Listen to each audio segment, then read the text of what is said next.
शिवपुराण मध्ये भगवान शिवानी सांगितलेले सर्व समस्यांवरील 20 तोडगे।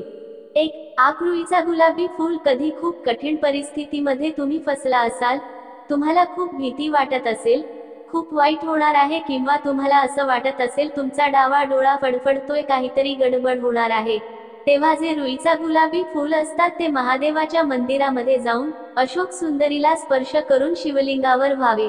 आपली कितीही वाईट परिस्थिती असेल तर त्यातून मार्ग निघतो। 2. ज्यांचा विवाह होत नसेल किंवा पत्रिकेमध्ये मंगळ असेल त्यांनी भौम प्रदोष करावा। मंगळवारी जो प्रदोष येतो त्याला भौम प्रदोष म्हणतात। 3. कमरेच्या खाली फाटलेला कपडा कधी चुकून सुद्धा घालायचा नाही। ज्याचा कपडा फाटलेला असेल त्याला आयुष्यभर शरीर सोडत नाही, त्याला दरिद्री केल्याशिवाय राहत नाही। 4. भगवान शंकराला दिवा ओवाळला तर ज्ञानाची प्राप्ती होते। 5. भगवान शंकराला विड्याचे एक पान वाहले तर भोग संपत्ती प्राप्त होते। 6. एक बिल्वपत्राचे झाड लावले तर 1 कोटी शिवमंदिर बांधण्याचा पुण्य मिळतं। त्या बिल्वपत्राच्या झाडाला 1 प्रदक्षिणा घातली तर विश्वातील जेवढे तीर्थक्षेत्र आहेत तेवढ्या तीर्थक्षेत्रांचे दर्शन घडते। 7. ज्या व्यक्तीला थायरॉइड असेल त्या व्यक्तीने 5/12 भगवान शंकराची मुलगी अशोक सुंदरी पाशी मधाने ओम लिहावा व नंतर पितळेच्या पात्रातून महादेवाचा जलाभिषेक करावा व जलधारेखाली 1 पात्र ठेवावे व ते तीर्थ घ्यावे। द्वादशीच्या दिवशी दुपारी 12 वाजता ज्या लोकांना थायरॉइड आहे, ज्या लोकांनी ग्रहण केलेले आहे, त्यांना थायरॉइड मध्ये फरक पडतो। 8. जर तुम्हाला शत्रूंनी त्रास दिला असेल आणि तुम्ही त्यावर मात करू शकत नसाल तर शमी पत्राला गंगाजलाने धुवून शिवलिंगावर अर्पण करावे। यानंतर तिथे बसून ओम नमः शिवाय 108 वेळा जप करावा। असे म्हणतात की या उपायाने सर्वात मोठा शत्रू देखील तुमच्या पुढे झुकेल। 9. कुटुंबामध्ये कोणत्याही प्रकारची समस्या असेल तर सोम प्रदोषाचा हा उपाय विशेष मानला जातो। या अंतर्गत संध्याकाळी शिव मंदिरात जाऊन देशी तुपाचा दिवा आणि तेलाचा दिवा, देशी तुपाच्या दिव्यांना कापसाच्या उभ्या वाती आणि तेलाच्या दिव्यांना लांब वाती असाव्यात। प्रत्येक प्रदोषाला हा उपाय करा, त्यामुळे घरामध्ये शांतता कायम राहील। 10. ज्यांची तब्येत खराब आहे त्यांनी भगवान शिवाचा हा खास उपाय करावा। यासाठी प्रदोषाच्या दिवशी संध्याकाळी शिव मंदिरात जाऊन देवाला सुके खोबरे अर्पण करावे। यानंतर तुमच्या उत्तम आरोग्यासाठी भोलेनाथाची प्रार्थना करावी। असे मानले जाते की हा उपाय केल्यास व्यक्तीचे आरोग्य सुधारते। 11. अनेकांच्या कौटुंबिक जीवनामध्ये अडचणी येतात अशा लोकांनी दह्यामध्ये मध मिसळून ते सोमप्रदोष व्रताला भगवान भोलेनाथांना अर्पण करावे।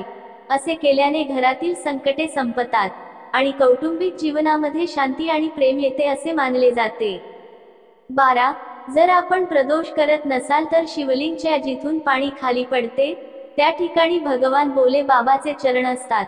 त्या ठिकाणी समोरून पाणी पडते तिथे आपला तळहात थोडा वेळ लावावा आणि भगवान भोले बाबांचा पंचाक्षरी मंत्र किंवा मग श्री शिवाय नमस्तुभ्यम किंवा महामृत्युंजय मंत्राचा स्मरण करून आपली मनातील इच्छा भगवान भोलेनाथाला सांगावे। आपली इच्छा लवकरात लवकर पूर्ण होते। 13. जो व्यक्ती खूप आजारी राहत असेल, खूप परेशान झालेला असेल तर त्या व्यक्तीने शिवलिंगावर अर्पण करावे। ते बोर आपल्यावरून उतरून शिवरात्रीच्या दिवशी दुपारी 12 वाजता शिवलिंगावर अर्पण करावे। आपला रोग 3 महिन्यांमध्ये समाप्त होईल। 14. शिवपुराणानुसार धनप्राप्तीसाठी पाण्यामध्ये तांदूळ मिसळून शिवलिंगावर अभिषेक करावा। असे केल्याने पैशाशी संबंधित समस्या दूर होतात आणि कर्जाच्या समस्येपासूनही आराम मिळतो। 15.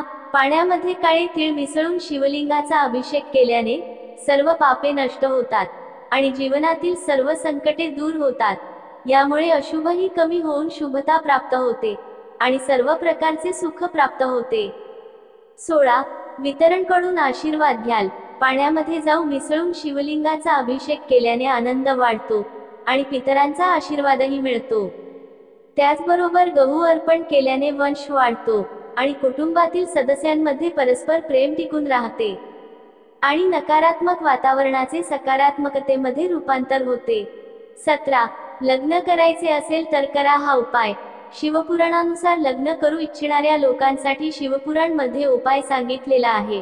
शिवपुराणानुसार अविवाहित व्यक्तीने दररोज बेलाच्या फुलाने भगवान शंकराची पूजा केली तर त्याची इच्छा लवकर पूर्ण होते.